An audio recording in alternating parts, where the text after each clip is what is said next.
Tagore school बावड़ी की online class में आप सभी का फिर से स्वागत है। सभी स्टूडेंट्स को गुड मॉर्निंग। आज हमारी जो ऑनलाइन क्लास है उसमें हम नाइट्रोजन चक्र के बारे में अध्ययन करेंगे। इसका वर्णन हमने पहले देख लिया है, साथ ही में जो आपको आरेख बनाऊंगा उसके साथ साथ आपको दोबारा बता दिया जाएगा, ठीक है ना। तो हम सबसे पहले अब बनाएंगे हम नाइट्रोजन चक्र का आरेख, ठीक है। उसमें देखो जैसे हम बात करें, सबसे पहले ऊपर लिखेंगे वायुमंडलीय नाइट्रोजन, जो मध्यम जो भाग होता है मीडियम में लिखेंगे वायुमंडलीय नाइट्रोजन। वायुमंडलीय नाइट्रोजन जो कितनी परसेंट पाई जाती है? 78%। सर्वाधिक मात्रा में पाई जाने वाली गैस है ये, ठीक है ना, और 78% पाई जाती है, ठीक है। इसका उपयोग डायरेक्टली पेड़ पौधे नहीं कर सकते हैं, नाइट्रोजन यौगिकों के रूप में इसका उपयोग करते हैं। तो इसमें देखो विभिन्न प्रकार की जो क्रियाएं होती है उसके दौरान उसमें कुछ जीवाणु होते हैं, कुछ शैवाल होते हैं, वो क्या करते हैं? क्रियाएं प्रदर्शित करते हैं। तो उसके बाद में हम अब लिखेंगे हम वायुमंडलीय नाइट्रोजन का जीवाणु व नील हरित शैवाल द्वारा स्थिरीकरण। तो यहाँ लिखेंगे हम वायुमंडलीय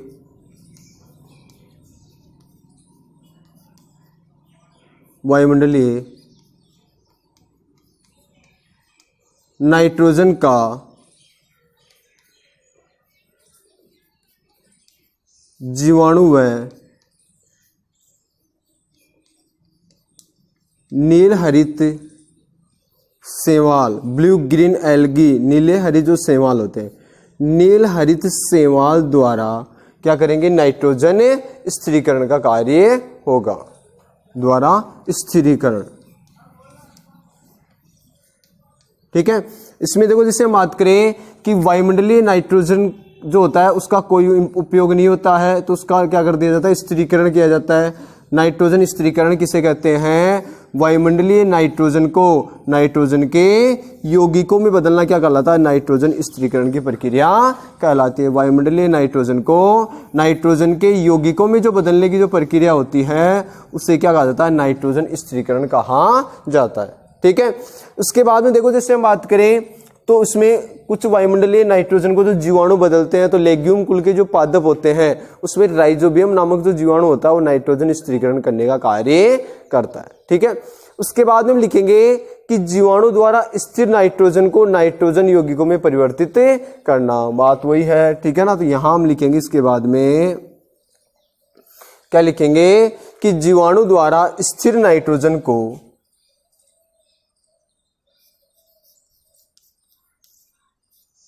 जीवाणु द्वारा स्थिर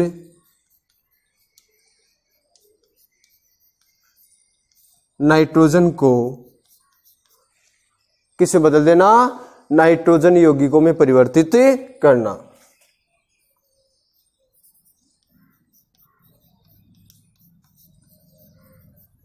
नाइट्रोजन यौगिकों में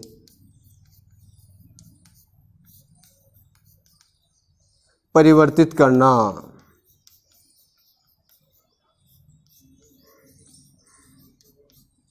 ठीक है ना। यानी वायुमंडलीय जो नाइट्रोजन होता है उसको किसमें बदल दिया जाता है?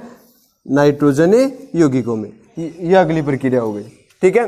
अब देखो जैसे हम बात करें कि इस नाइट्रोजन जो यौगिक होते हैं उसको मिट्टी में उपस्थित नाइट्रोजन की जो यौगिक होते हैं उसको बाद में कौन काम में लेते हैं? पेड़ पौधे काम में ले लेते हैं। तो इस प्रकार की जो यौगिक होते हैं वो किस में उपस्थित होते हैं? मिट्टी में उपस्थित। हम लिखेंगे कि मिट्टी में उपस्थित नाइट्रोजन के यौगिक। इसके बाद में जो हम बनाएंगे आरेख वो लिखेंगे मिट्टी में उपस्थित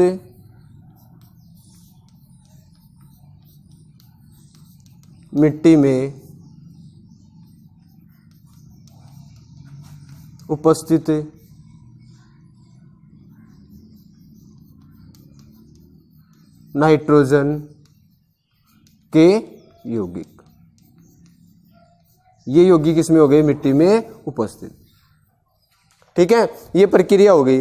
इसके बाद में देखो जैसे हम बात करें कि इसी प्रकार से जो वायुमंडलीय नाइट्रोजन का स्थिरीकरण और भी हो सकता है, किसके द्वारा? मैंने बताया था तड़ित द्वारा। ये बिजली द्वारा भी क्या हो सकता है? नाइट्रोजन स्थिरीकरण। जो बिजली जब वर्षा ऋतु होती है तो बिजली चमकती है, उस स्थिति में तड़ित के समय भी क्या होता है, नाइट्रोजन स्थिरीकरण का कार्य होता है। तो इसके बाद भी हम लिख सकते हैं, कौन सी प्रक्रिया लिखेंगे हम, कि तड़ित द्वारा नाइट्रोजन स्थिरीकरण। इसके बाद हम लिखेंगे तड़ित द्वारा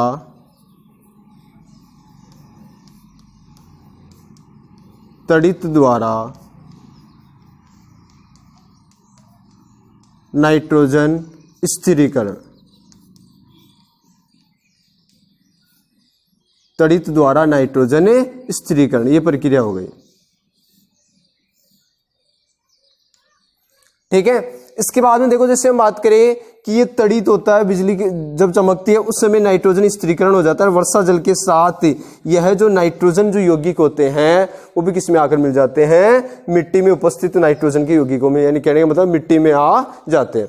अब देखो, जैसे हम बात करें कि ये मिट्टी में उपस्थित जो नाइट्रोजन के जो यौगिक की हम बात करें, ये किसमें, पौधों के द्वारा क्या कर लिए जाते हैं, अवशोषित कर लिए जाते हैं। तो इसके बाद में यहाँ हम लिख सकते हैं कि पौधों द्वारा क्या किया जाता है, इनका अवशोषण। तो यहाँ हम लिख सकते हैं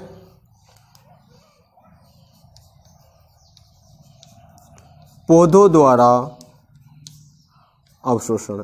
ठीक है ना। मृदा में उपस्थित जो नाइट्रोजन यौगिकों को पौधों के द्वारा क्या कर लिया जाता है, जड़ की सहायता से अवशोषित कर लिया जाता है। तो हम लिखेंगे पौधों द्वारा अवशोषण।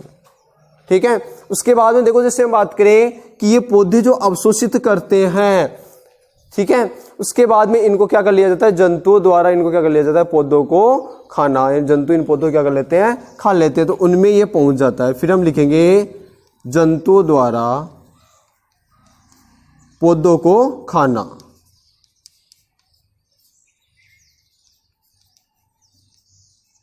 ठीक है ना।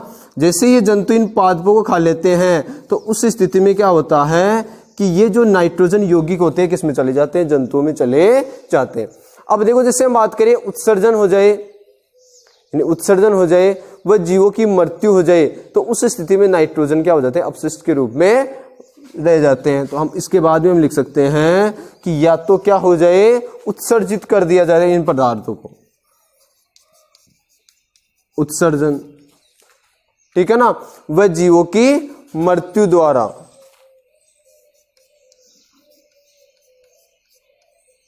वह जीवों की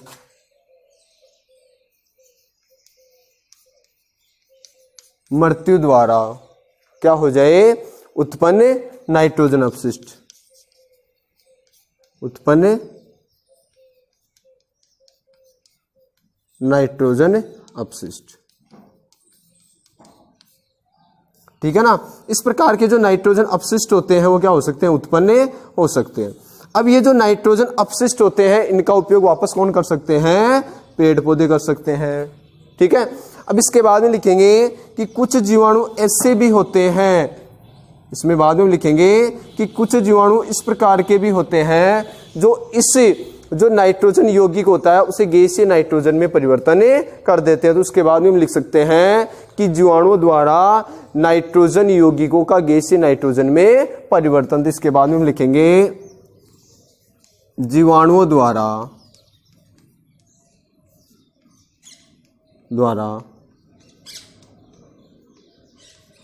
गैसीय नाइट्रोजन, एक मिनट सॉरी, ये नहीं लिखना है, जीवाणुओं द्वारा नाइट्रोजन यौगिकों का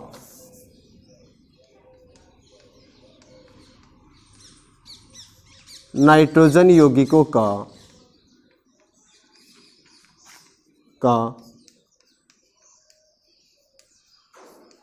गैसीय नाइट्रोजन में परिवर्तन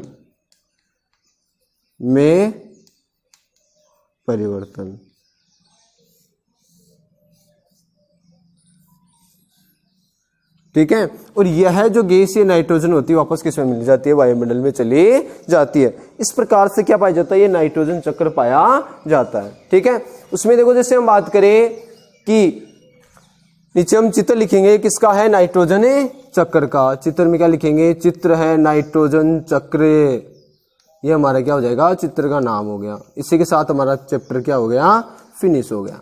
ठीक है, एक बार इसको दोबारा देख लेंगे हम कि सबसे पहले जो वायुमंडलीय नाइट्रोजन 78% पाई जाती है, इसका कोई इंपॉर्टेंस नहीं होता है, डायरेक्ट पेड़ पौधे काम में नहीं ले सकते हैं, बल्कि नाइट्रोजन यौगिकों के रूप में काम में लेते हैं। तो इसमें वायुमंडलीय नाइट्रोजन का जीवाणु द्वारा, जैसे राइजोबियम जीवाणु है या अन्य नील हरित शैवालों द्वारा स्थिरीकरण किया जाता है, और स्थिरीकरण करने के दौरान ये क्या कर देता है, नाइट्रोजन यौगिकों में परिवर्तित कर देता है, और ये यौगिक किसमें पाए जाते हैं, फिर मिट्टी में उपस्थित होते हैं। ठीक है ना, और इनको कौन ग्रहण कर लेता है, पौधों द्वारा अवशोषित कर लिया जाता है। दूसरी स्थिति में तड़ी द्वारा नाइट्रोजन स्थिरीकरण किया जा सकता है। ठीक है ना, और ये भी जैसे मृदा द्वारा, पौधों द्वारा अवशोषित कर लिया जाता है मिट्टी में जाने के बाद में।